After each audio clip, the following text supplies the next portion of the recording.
Hello everybody and welcome to the Sideline Eye podcast. You're very welcome to our preview show and we're looking ahead to the Junior Championship semi-finals. We're live from Mor Coffee House in Portmore here and I have three very good guests going to help me discuss the two semi-finals. I have Barra Murray, Ruairi Cunningham and Justin Kieran. Lads, great to have you on, and Barra, I'll start with you. Semi-final time, this is the crunch time. All three championships are at this stage. This is what we're really looking forward to. I feel every stage. It was the playoff stage, the knockouts, the quarterfinals now, and the semis. This is the real stuff. Yeah, and it's been a long run in. You know, when you get to the end of the league and it's championship time, lads, then you put a couple of good performances together in the league section of it. You're waiting on playoffs. You're in there, but it's the real knockout stuff now. And it's best team's gonna come through it all, and we've got some cracking games in across the three championships. And it's hard to call. We're just talking off screen there. It's hard to call in all three. I think that's what we're looking, really, isn't it? As long as you're heading into a game, you're not sure who's going to win it. That's the main thing you can ask for. Yeah. Look, it's been great championships across the board. I think, particularly in the June Championship here, we'll probably have thereabouts the four best teams. These teams all finished, in the top five in the league. Bar Ballyhagan. So I think we've got teams all here who all believe they can win the championship. Have all, performed very well to date. So it looks very exciting. I think that's the big thing, Justin, that the four teams left, they all feel they can win it, and I know we discussed off air maybe Forkhill are the favourites at the minute, but the four teams left all feel they can win it, and they've shown real potential throughout the championship. 100%, four good performances from all four teams. I know obviously Forkhill are carrying that favourites tag, but I know a lot of the boys, local teams well, and they all fancy themselves, so I'm really looking forward to seeing who'll come out in these next two games. And obviously with the games are split, we're going to have Forkhill and College Land this week.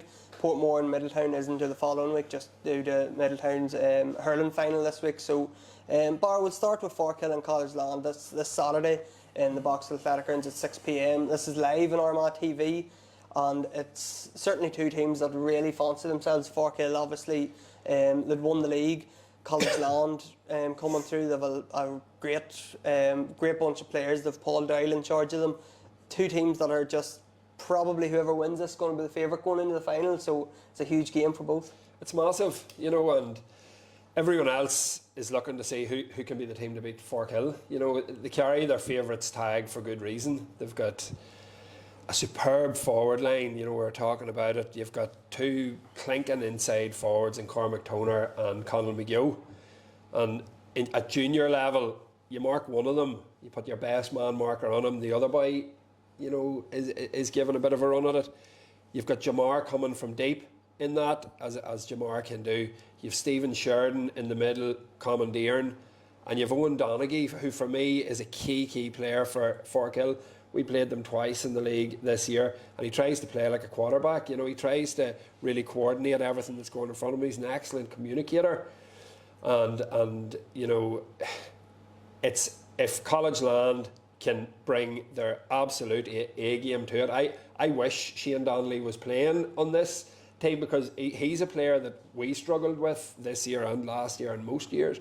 Cahir McGeary round the middle, potentially pick up Sheridan. It's for me who's going to pick up the inside line, who's going to pick up Jamar out there, and if they get that right, see if they can keep it tight, frustrate the life out of Forkhill, keep it a low scoring game and try and get it into their sharpshooters, try and get into Jason Kelly and Cialan McQuaid there. If they can find their shooting boots, who knows where the game could go.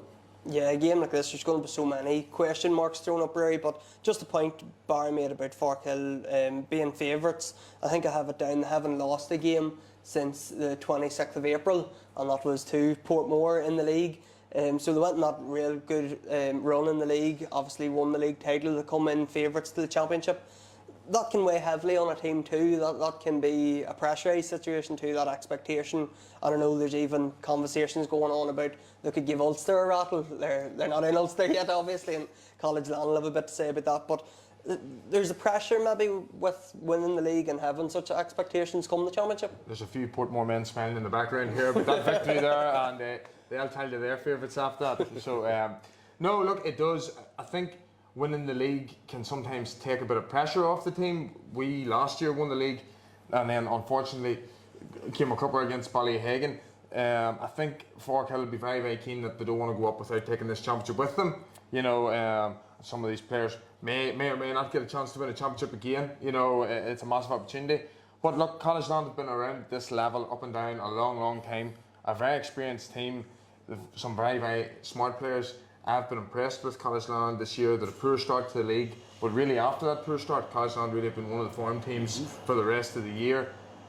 Forkhill did beat them reasonably comfortably in the last league game. I wouldn't read anything into that for today. You know, I just think College Land, if they can get their best 15 available, I think Shane Donnelly is a miss. I'm not sure where Oliver Murphy is, but I think if they can get their best 15 available and look at their matchups, I think James Mackle may pick up Cormac Toner. James Mackle's been really doing a lot of their man-marking jobs all year. I think Tom Murphy might pick up Jamar Hall. We'll see how that goes. Tom's an excellent player, played with Tom all underage, excellent player.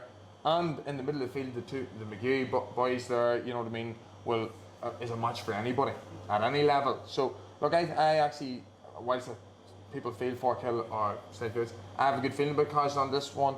They've improved in the forward line. Keelan McQuaid's an excellent find. Jason Kelly there, James Kelly coming on, and look, they have improved their depth. The Aidan trainers now playing with them.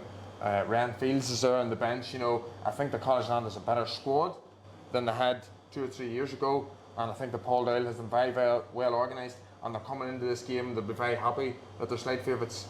I watched them against St Peter's. They didn't start well. I don't think they can afford to start as poorly. They missed a lot of chances early on. St Peter's led for a large periods that game. I don't think College Land can afford to start as slow this week. And I think Justin, Ruairí's touching about matchups. The big one's going to be Stephen Sheridan and Cahir McGeary. I assume they're going to pick each other up around the middle of the field. That's going to be one, you know, it's going to be worth keeping an eye on, but it's one that could decide the game ultimately. That's what I was thinking. It makes sense that they would match up. Yeah, both county experience, both physically very similar matchup. I think Bugs still probably in the shape that he could still play at county level. That's my opinion. So that's going to be an exciting matchup. I'd say Forkhill maybe have too many fires to put out with this one. I just think they've got probably a really good intermediate forward line, whereas College Land maybe have two intermediate really good forwards.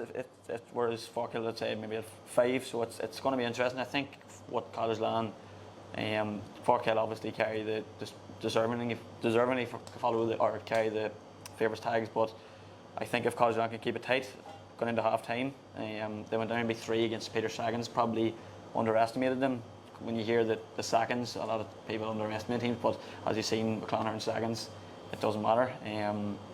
So I think they need to keep it tight. I don't think they need to let if Forkhill get a run on them at half time, they're going to struggle in the second half. So if they can keep it tight, get numbers behind the ball, and I think they really need to be clinical up front with Keely McQuaid. Sort of, I think he got 2-5 the last day. Jason Kelly normally is very accurate, just didn't get on as much ball the last day, but they're going to need both of them on it if they're going to get over the line here at the weekend. And we're talking about matchups and how maybe College Land's going to approach this game, Barra. Obviously they've Paul Doyle in charge, who has won 2 junior championships in the last 6 years, with Katie and Darren Noose, so a former Armagh Minor manager as well. So he's been about the block. He knows what it takes to win these junior championships. He's going to be a massive addition to College Land. He does.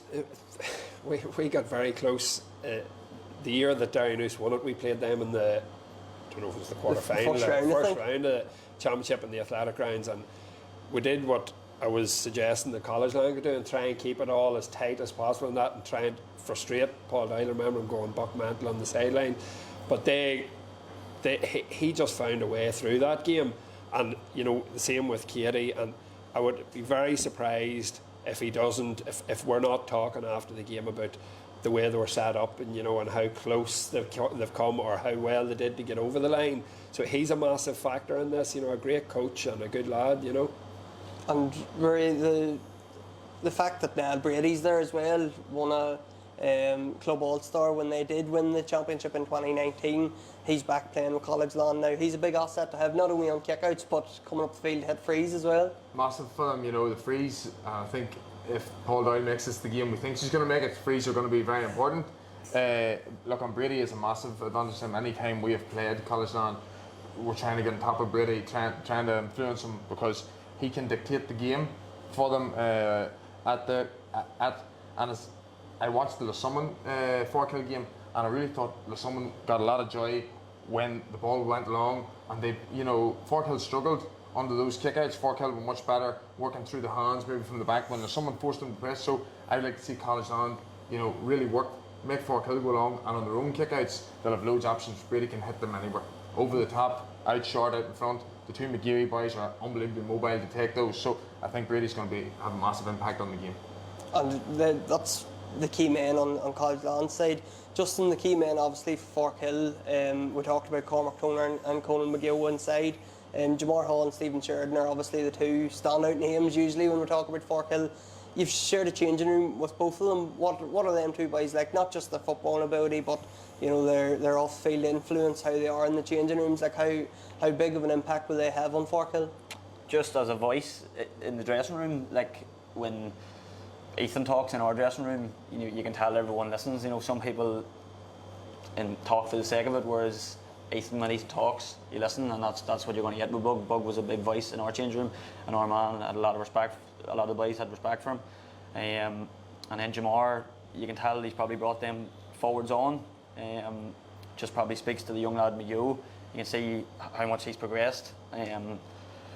He's maybe 2-5 in one of the championship games. He's been brilliant. He got 1-1 maybe the last day. He's very good, and he linked them up very well. He's playing that sort of link man role. Because they have good forwards inside, whereas he can be that link man, whereas if they didn't have them forwards, it would be him inside and they mightn't get ball into him. So I think they're going to be two very hard men to stop at the weekend. Might have to double up, and as Barra said, if you double up then it frees up other men, and they have a lot of good footballers that are going to be freed up then. So it's College Land have it all to do, but it definitely isn't out of their depth, in my opinion. That's the conundrum, Bar, that we're probably just going to keep coming back to when we're talking about this game, is that Forkhill do have those fires to put out, but College Land don't want to take away from their own game either, because they do have Kelly, McQuaid, and those sort of boys, maybe Donnelly up front, that you don't want to sacrifice playing your front foot football to worry about Forkhill. No, and that's it. And we've all been through enough games to know if you set up ultra defensively to stymie the other team, they'll always find free kicks and 45s and set pieces and that. You have to go and win the game. When it's at this stage of the championship, you either go and win it or you're out. So Paul Doyle will know that, the College Land players will know that. It's junior football, so let's try and keep it tight, but let's get our arrows in a row, and let's try and get a couple of scores up the other end to go and win the game. It has to be. There's nothing else for it. And we're talking about momentum and everything else that Forkhill have from winning the league, but these two teams have championship experience. College Land, as I'd mentioned, won the junior championship in 2019. Forkhill won it in 2020. They're both down back in junior now. How big is that experience in the changing rooms? That we're talking about Paul Doyle, but there's a lot of the players know what it takes to win a junior championship as well. So when it comes to maybe the crunch last 10 minutes here, that could count for something. Oh, and it's ultimately going to be those players on the pitch. You know what I mean? With 15 minutes to go, that make the difference here. I think that you've said both teams have a lot of experience. I think that Sheridan is a massive leader for Forkhill. If College Land need to get on top of Stephen Sheridan, that's going to be a big factor in the game. And I think Jamar's leadership there, if you remember Jamar kicking a couple of magic scores to win the Forkhill Championship against Pure Beliks a few years ago. Jamar playing at 11 is a big factor in the game. Jamar used to be easier to handle, not that he was ever easy to handle, when you could box him inside, double him up forward. Because of young McGill and Cormac Toner being able inside, Jamar's influence in the game definitely has increased. So I think that it's a real problem for College Land, and look, they're going to have to use some of their experience and probably mark him very hard out around the middle, which is more difficult than marking him inside. So no, look, I think two very experienced teams. I think that College Land will want to get out on top of Forkhill and put a few doubts in their head early. They haven't been behind all year much, and that's really, I think, where College Land can get at them. Forkhill haven't had to come from behind by 5 or 6 points and win too many games this year. Let's see what they're made of, And talking about all this experience, just Keely McQuaid obviously has senior championship experience, having played for the Harps as well. He's going to be somebody that maybe he wasn't that well known, or it wasn't known that he was playing for College Land this year, but he certainly took the championship by storm, and he played. He got our Player of the Week a couple of weeks ago. he's going to be somebody maybe like a Tony Cannon maybe going to man-mark him, but if College Land are going to have any chance, he needs to step up, and he's hitting, as you'd mentioned, maybe 2-5 a game, so he's had a big influence. I think he needs a big scoreline like that. 2-5 is 11 points. That's a lot for a team. That's where they need 11 points against Forkhill. I don't think it's going to be enough anywhere near it. They're going to need a big scoreline. That's where I was talking about Jason Kelly, and that's where they need them boys tagging on. But that's what Keely has in him. Like, he's most sports he plays, he's very good at. He's one of them lads who's naturally good at everything. Just he couldn't commit with Harps because he's working down in Dublin. But he's come in and he's been massive for them. Like, he threw 5 the other day, and he set up a couple of scores. He was sort of having fun out there. He was laying off balls, and he could have maybe had 2-8, 2-9 if he really wanted to. So I think he'll turn it on in Athletic Grounds here, at the weekend. So I'm looking forward to seeing him. He's a brilliant footballer. And you mentioned Athletic Grounds, getting out in Athletic Grounds for both these times. We'd mentioned earlier that this was the exciting part of the year. It's a big championship game when, on a Saturday evening the lights are on the Athletic Grounds. That's what everybody's looking forward to, but the two teams are going to be excited to get that sort of atmosphere, that championship atmosphere. Big time, it's class. At the start of the year, like if you told both of them teams at the start of the year, at the end of September you're going to be playing a game in Athletic Grounds under the lights, it's exciting times. That's exactly where you want to be. That's where the good footballers shine now in Athletic Grounds. So I'm expecting a few big performances off the big players. I'm looking forward to watching them. Barra, we're moving on to the next game shortly, but just a prediction off you. This is Saturday evening's game, 6 o'clock in the box at Athletic Grounds. Who's going to be the first team into the junior final? Well, Forkhill. I think. Right. Get off the fence, Barra. No. I think College Land's going to keep it nice and tight and all that, but I think Forkhill's going to have too much in the end. Right. For me, I'm going to have to say I live too close to College Land now, so I can't say anything else. No, I have a feeling that if College Land, as we talked about, tick all the boxes there, get themselves well organised, I think they can kick over the line here. Just to hear the deciding vote here. My answer would just not be as sharp as Barra's now. I think I'm going to go with Ruairi in this one. As long as, if they do what everything was said, they have to keep it tight. Forkhill have the ability to wipe them out, but if they can keep it tight, as Rory said, they haven't been behind all year. If they can do that, get into half time and keep it very close, put a lot of doubt in their head, and I fancy College Land by 1 or 2 at the weekend. So that's College Land through, according to us. According to two College Land neighbours. Who's going to play them? It's Portmore and Middletown. This is going to be Sunday week, so it's the 6th of October. Venue still to be confirmed, and it's going to be at 1 p.m. So two teams that had impressive wins in their quarterfinals. Middletown beat Ballyhagan last week. Portmore, they beat Newtown the week before that. Two teams that beat the group winners in the quarterfinals. So bar two teams coming in here with impressive quarterfinal victories, and probably two teams that are excited again to get into the semi-finals. And because there's so much focus on Forkhill and College Land, that seems to be the big game.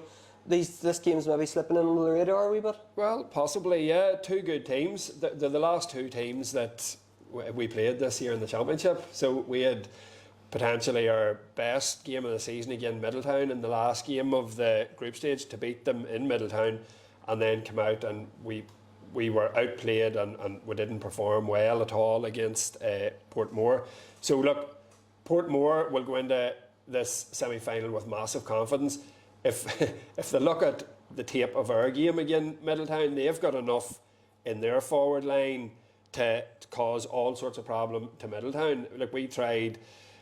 If you turn it into a battle and an arm wrestle with Middletown, you play right down their throats. And Portmore could play that way. Portmore have two of the biggest midfielders in the county. So in junior football, where sometimes there can be a lack of mobility round the middle, two big ball winners in the middle, will be a match for, say, Marty Maguire if he plays midfield for Middletown and is such a central focal point of the way they play. If he's allowed to dominate, he'll dominate. But Bert or Hubert that plays and John McLaughlin, if they're in midfield, they'll not let him dominate. So they'll be getting on, and if they can get enough ball, and if they can get Cormac Kieran going on the inside line, for me, he's pound for pound the best forward in the junior championship and through the junior league. He's serious when he gets going. When he gets turned on a full back, and I'm trying to think of which of the full back line in Middletown is going there, because we had Oisín Hollywood on him in the quarter final, who did reasonably well. Oisín's young and fit and fast and kept him to the point. But again, us in the league, he absolutely destroyed us in Blackwater Town, and we know what he is capable of. So if he sets it alight in the semi-final, Portmore's in for a treat. Do you agree with that, Justy? Cormac's the best. I think I'm going to have to say yes. I don't know why he's just saying that now because I'm sitting a couple of feet away from him. But no, Cormac has, like, Jamor is like the main man. There's always a junior, a main man for the teams, like, and Cormac is for Blackwater, and he's carried that the last couple of years, and he's happy to do that now. He has the ability. It's just with Cormac being clinical. He gets 6 goals against Madden Saggins, but the funny is, I was slagging him because he gets 6 goal chances a game. He just took them all that day. So it's just he's a very smart player. He gets into them positions. And it's the same with, like, as I said about Keely, he's going to have to accept the responsibility that he's going to have to put up a big score this weekend, and that's what Cormac will do. He just, so I think he's going to be massive for Portmore, you know, with anything again.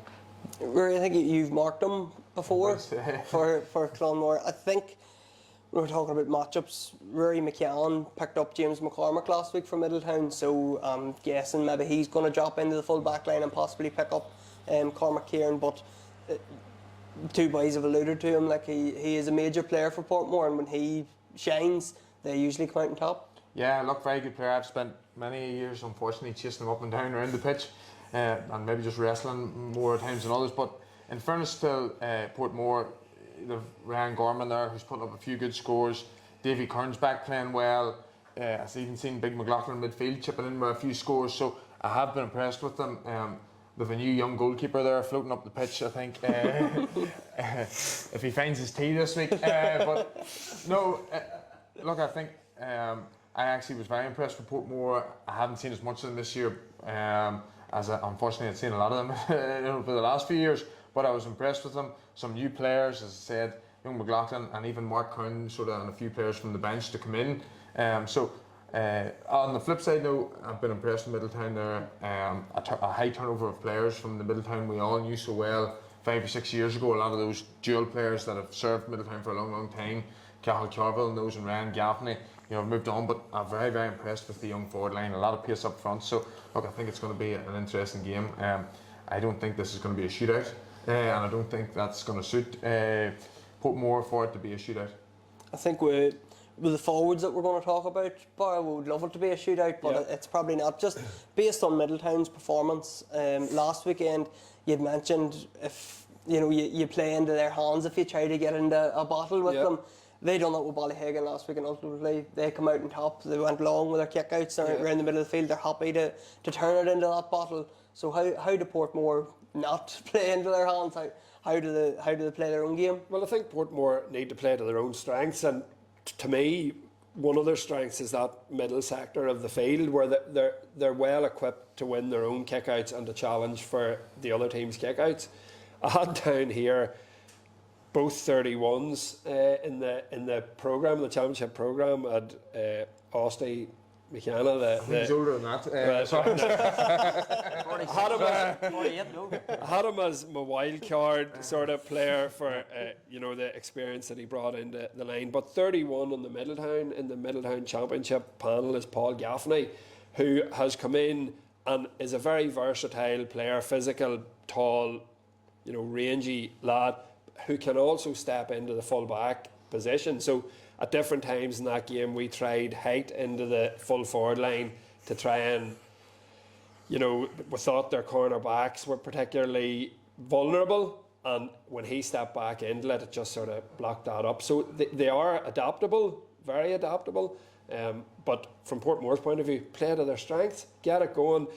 You mentioned Davy Kern. We were so focused on Cormac Kieran's on the inside line that we potentially didn't see the danger that was coming from the wing backs and that, and I was very impressed with Davy Kern, and he'll have a massive impact on this game if he's able to transition the ball out from the short kickouts out to him, down, like he had some engine up and down that sideline. For us, we had I'll not expose the person who was marking him, but we had to make a change early on somebody who wasn't tracking well enough. But yeah, look at if Portmore play to their strengths, and they could turn it into a shootout, because if they go ahead early in the game, if let's say they were able to get an early goal, Middletown's going to be forced to come out, and if they come out and leave themselves open, it'll turn into a great game.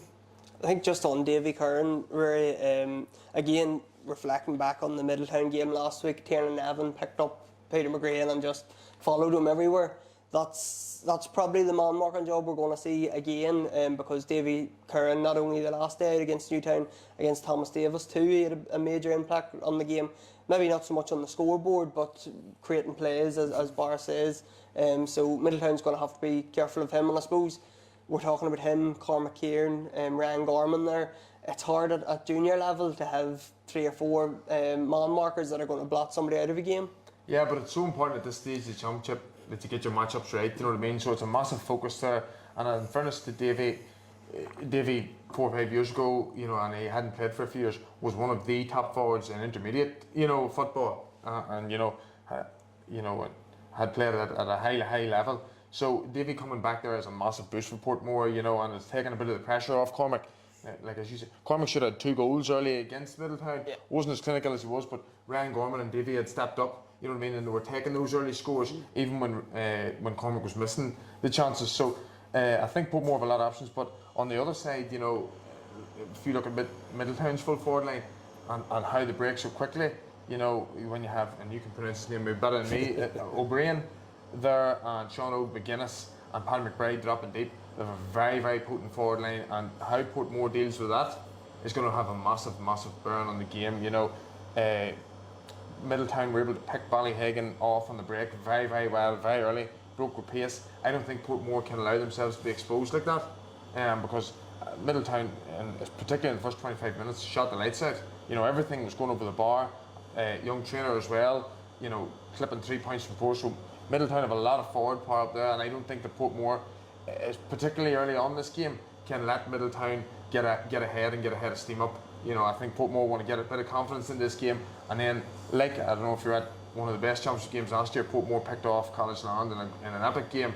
You know, taking a battle, coming down the wire, bring on a bit of experience, and that's where Portmore, I think, that's where their hope will be.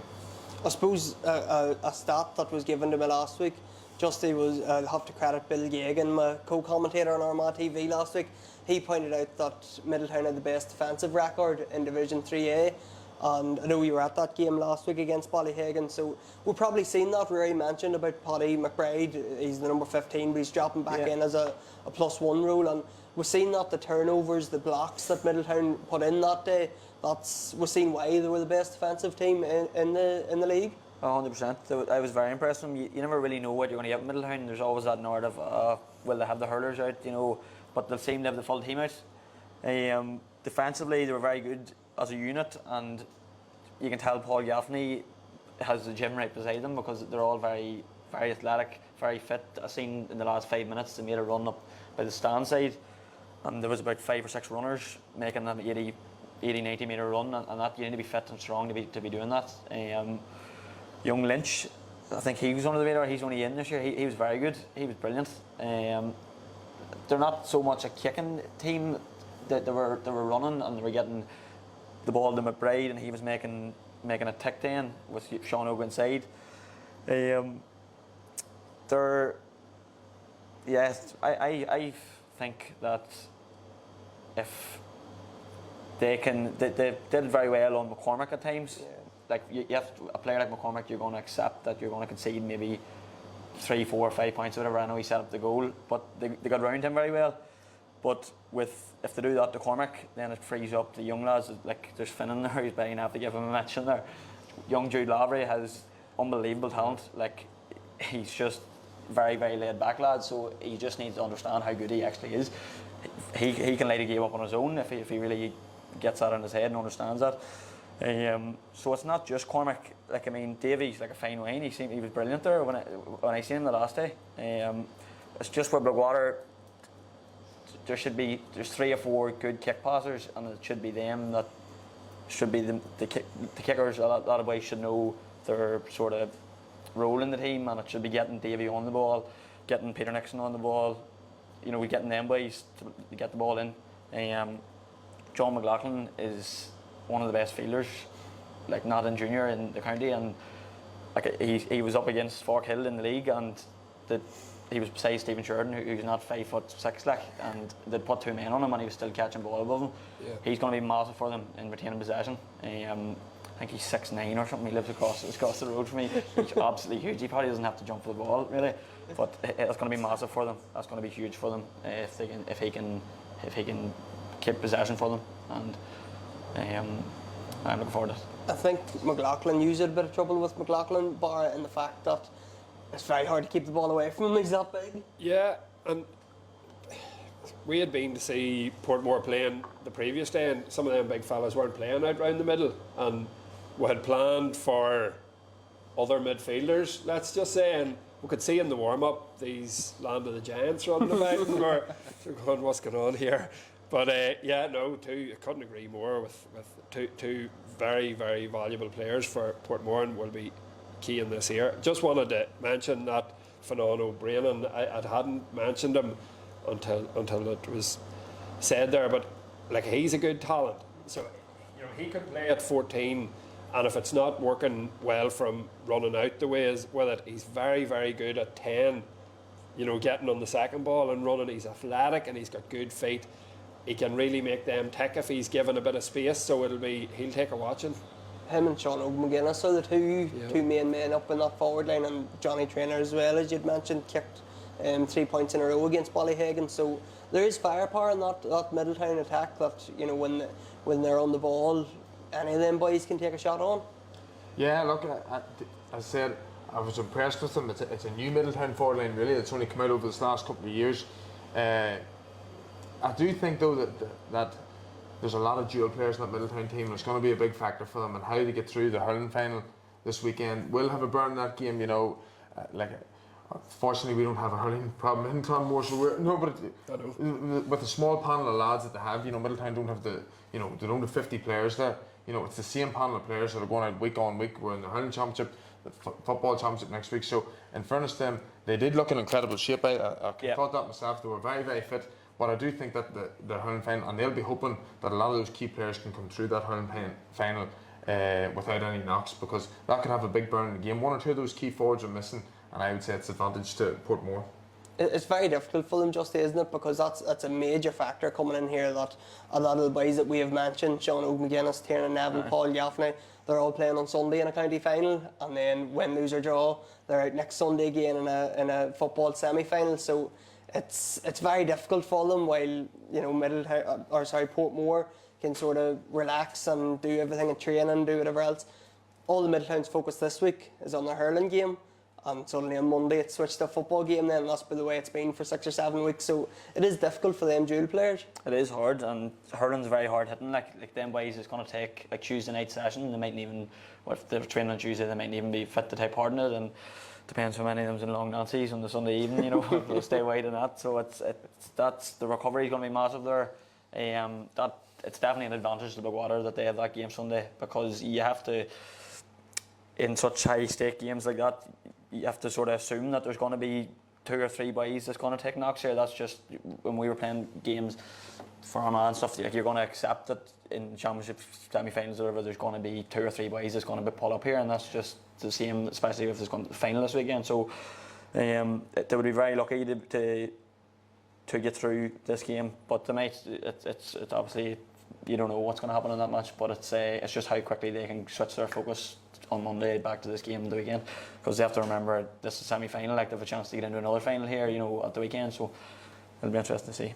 Well, that's a major point, because just looking it up the day before we come down here, Barra Middletown haven't been in the final since 2008, haven't won it since 2008. Portmore were there in 2018, they lost to Katie, haven't won it since 2012, so for both teams this is a major chance to get to a final, and we'll preview it when it happens, but a chance to win it as well. Massive, and there's it's a great honour for a club to get the final. getting beat in the semi-final in many respects is a lot worse than getting beat in the final. You get to the final, you've got your day, you've got the memories that you create, you've got everything else. It's a real opportunity for both these teams to just to go and have a cut at it. It's, you know, whoever, Middletown coming with an extra week to prepare for the football, but filling that week with contest and with contact and with physicality and with aggression and all that, just burns and saps so much. You know, you like your players to have a bit of a lead in. Now, it's a totally different conversation to topping your group and having 4 weeks off before you have to play your next game, which I don't think's ideal either. But you certainly like to have 2 weeks preparation. Like, it's a big ask on the body for those players to come through the football championship to get this far, to come through the hurling championship to get this far, to potentially, you know, take it the whole way with the hurling and be ready. If they manage to pull all that off, it's going to have been some season for them. I think that's a big thing, Bar, because I think Portmore are going to have 3 weeks off, I think, from their quarter-final into their semi-final, really. So, I don't know, it's maybe we talk about, you know, teams who did top the group and there's a big long layoff, and then the teams that come through the playoff are maybe battle-hardened and ready, but it's a different sport for Middletown, so that week on week is maybe a wee bit different. But as a player, how would you rather be going in, having played week on week on a game every weekend, or is that 3 week gap, would you rather that just for niggly injuries and a chance to brush up on tactics and whatever else? Being in my 30s now, I think I'll take a 3 week gap any day. Well into my 30s I may add, but I think that I would rather be in Portmore's shoes there. I think that they have some older players as well who Davy Kern, those guys will enjoy the break. They'll prepare well. They've had a good chance to take a look at Middletown to see what they're about. I'm sure they enjoyed watching the Ballyhagan game, to go and watch it. So they've had a good look at them. There's an advantage there, and I just feel that the last year Portmore were in the athletic grounds that are very disappointing outing, and it was a poor day for them. That is not the real Portmore. I've played against Portmore for down the years. Fabulous competitors, you know, great pride in the club. Good people, and I think they'll be very, very keen back out in the athletic grounds to put themselves right and to show what they can really do on that day. And I've just a good feeling that the way they're lining up on that forward line that they have, if they can get the balance right, they'll be very, very, very competitive here. And just one last wee note before we move on to our predictions. Middletown have already beat Portmore twice in the league this year, so I don't know, does that have an impact come championship, or is that, you know, the league feels like it's so long ago now because of the group stages and everything, but Middletown just have that, they know that they've beaten the Portmore. Does that count when it comes into the championship? I don't think so. No, I think these games are much different. I've seen it so many times where teams have been hammered in the league, and then they've went out and beat them in the championship. I don't really think it means that. I think like Forkhill at the start of the group stages hammered St Peter's seconds by 25 points, I think it was, and then they went and run Cottage Land, like 2 completely different performances when it meant something a lot more, if that makes sense. So I don't think it'll have much of an impact. Like, I know a lot of the waterways well, you don't have to go too far up the street to bump into one of them, like, and they're well up for this game regardless of the league. Like, you know, the end games, not that they don't mean anything to do, like, but it's championship football is much different. Like, it's much different. And Barra, who's going to come through this one? Who's going to get into the final? Yeah, and I'll go back to the fact that it's the last 2 teams we've played, and based on that alone, on your previous question, we lost both games to Middletown in the league, and we're able to look at why we got beat in the league and turn in a performance which was one of our better performances to beat them in the championship. There's no reason why Portmore can't use the hurt of them defeats in the league to overcome them, and I think a tight game going both ways, I'd give it to Portmore. I think that just the difficulties we had with them in that quarter-final, if they can make it that awkward game around the middle and that, and just get their forward unit operating well, I think they'll have too much. Ruairi, how do you see it going? Yeah, well, look, I think Portmore has a nice balance of players.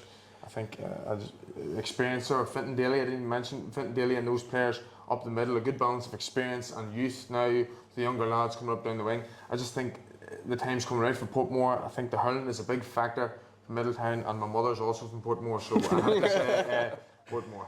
Yeah.